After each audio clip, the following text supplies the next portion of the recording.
Warning: the following story contains descriptions of graphic violence. Viewer discretion is advised. Welcome back to Sleeper Cell 41. Today we're diving deep into one of the most chilling and enigmatic cases in American criminal history, the saga of the Missouri River Killer. Between 1982 and 1994, the Kansas City metro area was rocked by a series of brutal murders, claiming the lives of at least 7 young women and girls. Their bodies, often found floating in the Missouri River, held haunting similarities that suggested a skilled and remorseless predator was at work, with victims ranging from a 13-year-old girl to women in their 30s. The killer's pattern of dismemberment and choice of vulnerable targets paints a grim picture of both the crimes and the societal issues surrounding them. In this episode, we'll explore the harrowing details of each victim's story, the investigation that spanned over a decade, and the lingering questions that remain unanswered. Who was this killer? And why did they choose the Missouri River as their final resting place for their victims? Join us as we unravel this dark chapter of Kansas City's history. The Missouri River Killer is an unidentified American serial killer who committed the murders of 7 women and girls in the Kansas City metro area between 1982 and 1994. The victims varied in ages, between 13 and 36, and all were found floating in the Missouri River, with several of them having their legs severed by the perpetrator. Beginning in the late 1980s, law enforcement agencies in western Missouri investigated a potential serial killer after the bodies of 4 women were discovered in the river, 2 of them missing their legs, with all having been last seen alive in Kansas City. Later, the 1991 murder and dismemberment of a 13-year-old Grain Valley girl was linked to the case through MO, and another legless body that turned up in the river in 1994 further reinforced the presence of a serial killer. Additionally, while examining previous homicides, police determined that an earlier 1982 murder of a woman found in the river was likely committed by the same killer. This case's only suspect, a supply clerk named Gregory Breeden, was never brought to trial due to lack of evidence. The killer chose young women and adolescents as victims, most of whom worked as sex workers in Kansas City. On 4 occasions, the killer dismembered the victims' legs. In total, at least 7 females were the victims of the killer. The body of Annette Parker, age 27, was discovered floating on the Missouri River on May 31st, 1982, by 2 fishermen on the Shoto Bridge. She was found with rope tied tightly around her neck, and 13 stab wounds were located on her chest. Originally from Omaha, Nebraska, Parker had gone missing over a week prior to her body being found. The body of Melody Jo Milliner, age 24, was found floating in the river in Lafayette County on August 6, 1986. Milliner, of Kansas City, worked as a prostitute and had a 2-year-old daughter. She had regularly helped her father on his farm in Kansas and once told him she was selling information to police about an unknown investigation. One area that she frequented, Independence Avenue, is believed to be where she encountered the killer. Her legs were amputated at the hips, and the cause of death was ruled as a stabbing. The body of Linda Dennis, age 17, was found badly decomposed north side of the river on May 7, 1988. A native of Kansas City, Dennis was last seen in early April after she left her home to go to the store. Dennis was a suspected prostitute and was once even arrested for it, but the charge was eventually dropped. Due to the extensive decomposition, her body could only be identified through dental records. Although the cause of death was never determined, foul play was suspected due to her body being entangled in driftwood. The body of Kimberly Rash, age 19, was found nude and missing both her legs on May 10, 1988, by a fisherman in Ray County. She had gone missing over a month prior, and an autopsy showed that she had been stabbed over 31 times in the chest and around her hands. She had a history of arrests for prostitution, but was not known to visit Independence Avenue like some of the other victims. She was missing her legs, and there was immediate speculation among law enforcement that her death could have been related to Milliner's case. The body of Rhonda Dennis, age 16, was discovered floating in the river on May 10, 1988. She had been fatally stabbed 31 times and stripped of her clothes. She was not a known prostitute, but did live on Independence Avenue. She was not related to Linda Dennis.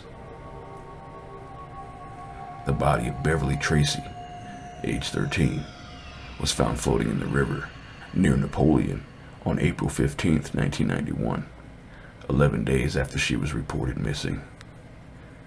She had been fatally shot in the chest, and like the previous victims, both her legs were cut off.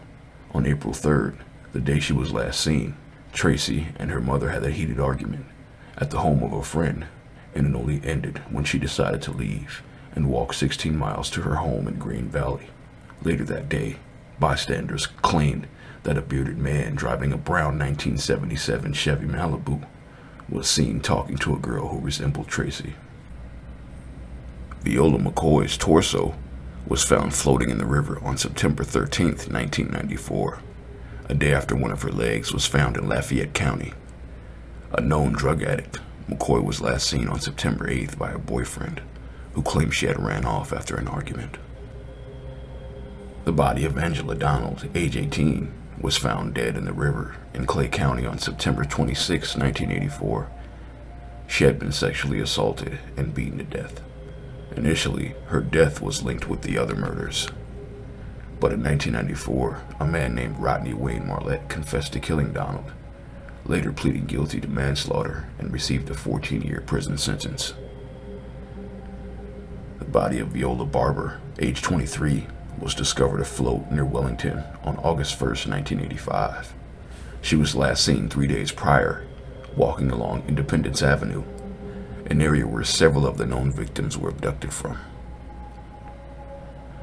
The body of Beverly Doolittle, age 31, was discovered nude in the Blue River near Kansas City on August 21, 1985, the cause of death being attributed to a blow to the head.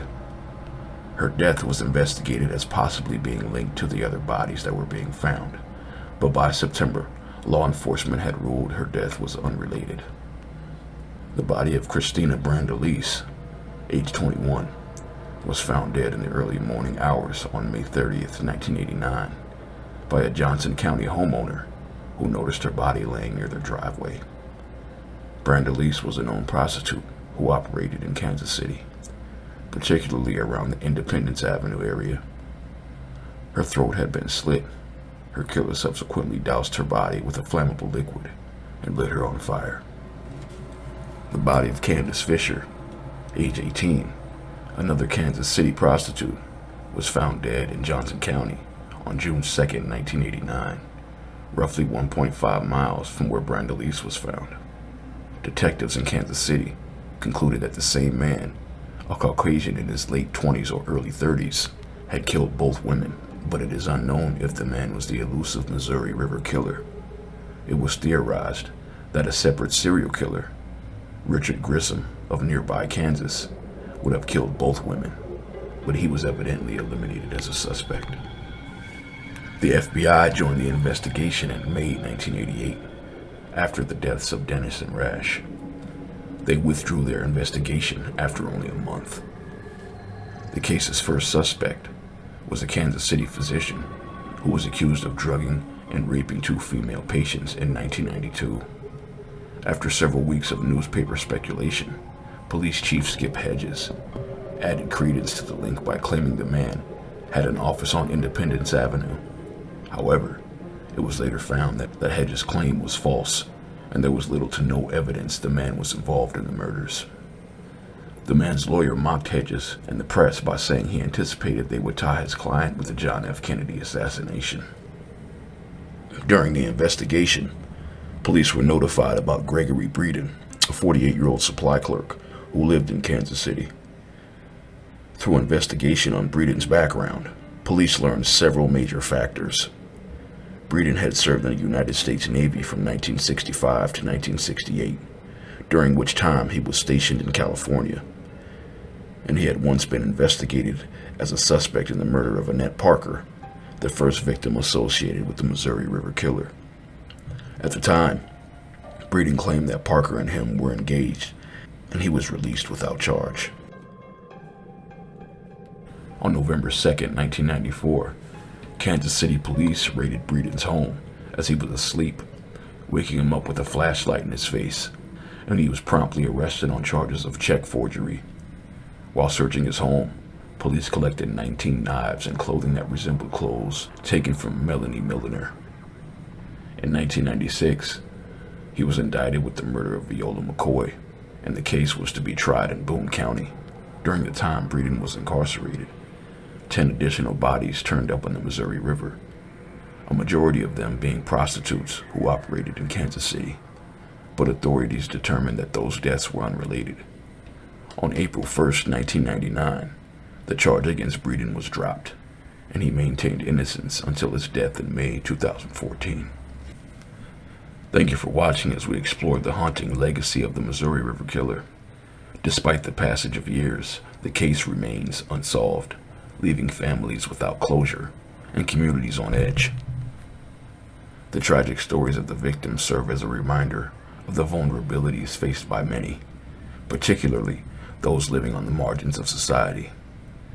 If you have any insights or information that could help shine a light on this case, we encourage you to reach out. Don't forget to subscribe for more deep dives into true crime and to hit that notification bell so you never miss an episode. Let's keep the memory of those lost alive and continue the conversation. Until next time, stay safe and stay vigilant. Thank you.